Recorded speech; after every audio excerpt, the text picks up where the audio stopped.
ప్రచారం చేయండి. తెలిసినంత మంది గీతా ప్రచారం మనం చేయాలి. అప్పుడే మన ధర్మం ఇంకా బాగా అభివృద్ధి అవుతుంది.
హరి ఓం.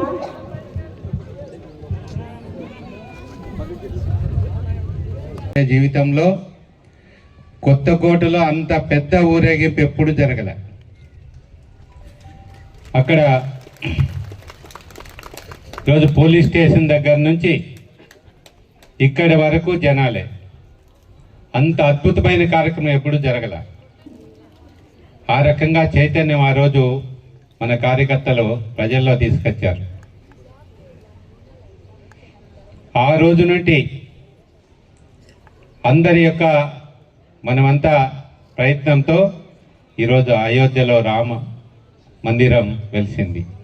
మనం భగవద్గీతను చక్కగా నేర్చుకుంటామో అప్పుడు ఈ సనాతన ధర్మం గురించిన అవగాహన కూడా నీకు పెరుగుతుంది. తద్వారా నువ్వు ఇంకా బాగా పనిచేయగలుగుతావు. దేశం కోసం మన ఇటువంటి సమావేశాలను కూడా ఇంకా మనం బాగా జరుపుకోగలుగుతాం. వాటి చిన్మయ మిషన్ ఇప్పుడు 75 సంవత్సరాలు పూర్తి చేసింది. ఆర్ఎస్ఎస్ 100 ఏళ్ళు పూర్తి అయింది.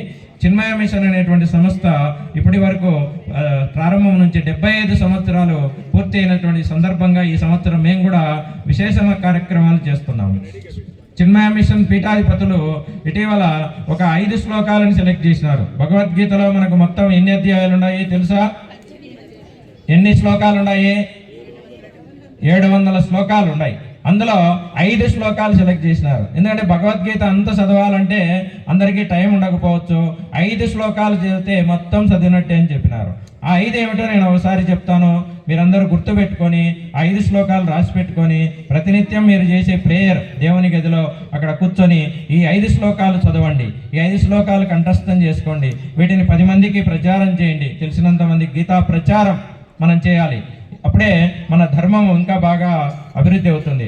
ఆ శ్లోకాలు ఉద్ధరేత్ ఆత్మన ఆత్మానం నాత్మానం అవసాదయేత్ ఆత్మైవ ఆత్మనో బంధువు ఆత్మైవ విపురాత్మన అనేటువంటి శ్లోకం. ఉద్ధరేత్ ఆత్మన ఆత్మానం అంటే మనల్ని మనమే ఉద్ధరించుకోమని చెప్తుంది భగవద్గీత. ఏం చెప్తుందండి? నిన్ను నువ్వు తెలుసుకో, నీ జీవితం ఏమిటి, నువ్వు ఎందుకు వచ్చినావు, ఇందాక చెప్పారు సృష్టిలో విలువైనది మానవ జన్మ అని.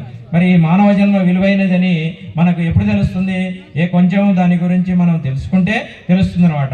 కాబట్టి ఉద్ధరేత్ ఆత్మన ఆత్మానం, కాబట్టి మనల్ని మనము ఉద్ధరించుకునే దానికోసం ప్రతి ఒక్కరు కూడా భగవద్గీతను పఠిస్తూ ప్రతినిత్యం పూజ పునస్కారాలు భజనలు కొద్ది సమయమైనా మనం కేటాయించుకొని చేసినప్పుడు మెల్లగా మార్పు వస్తుంది అనమాట.